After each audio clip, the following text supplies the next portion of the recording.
সারা দেশে পরিচালিত হচ্ছে অপারেশন ডেভিল হান্ট। এই অভিযানে আওয়ামী লীগ ও এর অঙ্গ সংগঠনের অনেক নেতাকর্মী আটক হয়েছেন। তারই ধারাবাহিকতায় জয়পুরহাটের আক্কেলপুরে পরিচালিত হচ্ছে অপারেশন ডেভিল হান্ট। সোমবার রাতে বিশেষ এই অভিযানে ধরা পড়েছেন উপজেলা যুবলীগের সাংগঠনিক সম্পাদক জুয়েল রানা। থানা পুলিশ সূত্রে জানা গেছে, সোমবার রাতে থানা মোড় এলাকা থেকে অপারেশন ডেভিল হান্ট অভিযান চালিয়ে জুয়েল রানাকে আটক করা হয়েছে। জুয়েল রানা আক্কেলপুর উপজেলা যুবলীগের সাংগঠনিক সম্পাদক ও পৌর স্বেচ্ছাসেবক লীগের সাবেক সাংগঠনিক সম্পাদক।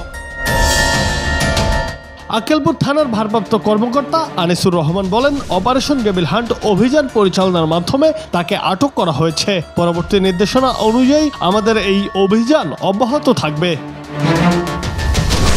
শুক্রবার রাতে গাজীপুরে পতিত সরকারের মন্ত্রী আকম মোজাম্মেল হকের বাড়িতে শিক্ষার্থীদের ওপর সন্ত্রাসী হামলার পর নড়ে চড়ে বসে স্বরাষ্ট্র মন্ত্রণালয় ঘোষণা দেয় অপারেশন ডেভিল হান্ট অভিযানের। এরপর শনিবার ৮ ফেব্রুয়ারি রাত থেকে সাঁড়াশি অভিযান শুরু করে যৌথ বাহিনী। গুরুত্বপূর্ণ মোড়ে টহল জোরদার করা হয়।